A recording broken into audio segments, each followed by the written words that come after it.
இன்னைக்கு நம்ம red tape மிஸ்ட்ரியில ஒரு சூப்பரான மம்மிஸ் மிஸ்ட்ரிஸ் தான் பார்க்க போறோம். எகிப்திய மிஸ்ட்ரிஸ் பார்த்துருக்கோம். அது என்ன மம்மி மிஸ்ட்ரிஸ் அப்படி கேட்டிங்கன்னா, இது வரைக்கும் நீங்க கேள்விப்படாத மம்மிகளோட மிஸ்ட்ரிஸை தான் பார்க்க போறீங்க. இந்த கண்டென்ட் வேற எந்த யூடியூப் சேனல்லையும் இல்லை அப்படின்னு கூட சொல்லலாம். ஸோ இது என்ன அப்படி தெரிஞ்சுக்கணும்னா இந்த வீடியோ ஃபுல்லாக பார்க்கணும். ஸோ வாங்க வீடியோக்குள்ளே போகலாம்.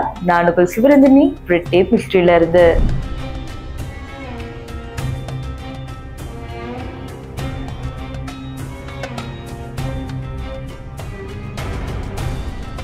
மம்மிஸ் இதை பற்றி பல தகவல்கள், அதுவும் எகிப்திய மம்மிஸ்லாம் ரொம்ப ரொம்ப ஃபேமஸ். ஆனால் என்னைக்காவது யோசிச்சு பார்த்துருக்கீங்களா, இந்த உலகத்தில் எத்தனை மம்மிஸ் தான் இருக்கும் அப்படின்னு? எஜிப்டில் மட்டும் கிட்டத்தட்ட 70 மில்லியன் மம்மிஸ் இருக்குன்னு சொல்கிறாங்க. எப்பா, 70 மில்லியன் மம்மிஸா? அப்போது கண்டுபிடிச்ச மம்மிஸ் எவ்வளோ அப்படின்னு நீங்கள் கேட்குறீங்கன்னு எனக்கு தெரியும். கிட்டத்தட்ட வெறும் 1400 மம்மிஸ் தான் கண்டுபிடிச்சிருக்காங்க. 70 மில்லியன் எங்க இருக்கு, வெறும் 1400 எங்க இருக்கு? எகிப்தியத்தோட மர்மத்தை விளக்காத வரைக்கும் நமக்கு நிறைய மம்மிஸ் கிடைக்காது. இதுல 70 மில்லியன் மம்மிஸ்ல அந்த 1400 மட்டும்தான் கிடைச்சிருக்கு.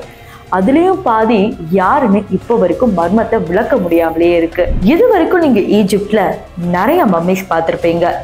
அதுவும் நம்ம சேனல்லே ஒவ்வொரு மம்மிஸ் பத்தி நிறையாவே விளக்கியிருக்கோம். ஆனா ஃபோட்டோவில் காமிக்கிற இந்த மம்மியை நீங்கள் எங்கேயாவது பார்த்துருக்கீங்களா? மம்மியோட முகத்தில் கோல்டன் ஃபேஷியல் பண்ண மாதிரி ஒரு மம்மி. ஆக்சுவலி இதை ரீசெண்டாக தான் கண்டுபிடிச்சாங்க. இந்த புகைப்படம் சமூக வலைத்தளங்களில் வந்த உடனே அவ்வளோ ஒரு ஃபேமஸ். இந்த மம்மி யாரு, எவ்வளோ வருஷம் பழமையான மம்மி, இந்த மம்மியை எங்கேருந்து எடுத்தாங்க அப்படின்ற பல கேள்விகள். எகிப்தியத்துல தான் எடுத்திருக்கிறாங்க. ஆனா இந்த மம்மி எத்தனை வருஷம் அப்படிங்கிறது தெரியல. இந்த மம்மி யாரோடது அப்படிங்கிறதும் தெரியல. ஆனா ஒண்ணு மட்டும் ஆர்கியாலஜிஸ்ட் என்ன சொல்றாங்கன்னா, இந்த மம்மி ராயல் ஃபேமிலில இருந்து வந்த ஒரு மம்மி. அதாவது ராயல் ஃபேமிலிக்கு மட்டும்தான் மம்மி செய்வாங்கன்னு தெரியும். ஆனா அந்த மம்மிக்கு கோல்டன் ஃபேஷியல் பண்ணிருக்காங்கன்னா இது மிகவும் ரொம்ப மிஸ்ட்ரியான விஷயம் அப்படின்னு சொல்றாங்க. ஃபார் எக்ஸாம்பிள், தங்கத்தை கடவுளோட ஒப்பிடுவாங்களாம். அதாவது சன் காட் அப்படி நம்ம சொல்றோம் இல்லையா, ரா, இதுதான் எகிப்துல கூப்பிடுவாங்க. இந்த கடவுளுக்கும் தங்கத்தை தான் படைப்பாங்களாம். அந்த தங்கத்தை எடுத்து ஒரு மம்மி மேல பூசிருக்காங்கன்னா அப்ப அது எவ்வளோ பெரிய மனிதரோட மம்மியா இருக்கும். அப்ப இது ராஜாவா, ராணியா, இல்ல சாமியாரா? எகிப்தியத்துல யாரோ முக்கியமான மனுஷன் அப்படிங்கிறது மட்டும் தெரியுது. ஆனா இந்த மம்மியோட வரலாறு யாராலையும் கண்டுபிடிக்க முடியல. இப்ப உடனே மம்மியை போய் பாருங்க அப்படின்னு சொன்னா ஈஜிப்ட் போக முடியுமா அப்படின்னு நீங்க கேட்பீங்க. ஆனா அதெல்லாம் தேவையே இல்லை. நம்ம இந்தியாவிலே எகிப்திய மம்மிகளை பார்க்கலாம். இது ரொம்ப இன்ட்ரெஸ்டிங்கா இருக்கே அப்படின்னு கேட்டீங்கன்னா நான் சொல்றது இன்னும் இன்ட்ரெஸ்டிங்கா இருக்கும். கொல்கத்தா, மும்பை, ஹைதராபாத் இது போன்ற பல மியூசியம்களில் நம்ம எகிப்திய மம்மிஸ் இருக்கு. அதுவும் கிட்டத்தட்ட 1000 வருஷம் பழமையான மம்மிஸும் வச்சிருக்காங்க. ஈவன் ஹைதராபாத் ரொம்ப பக்கத்துல தான் இருக்கு. நீங்க நினைச்சீங்கன்னா இப்ப கூட எகிப்திய மம்மியை பார்த்துக்கிட்டு வரலாம்.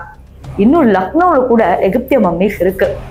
அதாவது அங்கங்க தோண்டி இது எகிப்திய டிஎன்ஏல இருக்குன்னு வச்சிருக்காங்க. அதை நிரூபணமும் பண்ணியிருக்காங்க. நீங்க மம்மிஸை பார்க்கணும்னா ஈஜிப்ட் வர போக வேண்டிய அவசியமே இல்லை.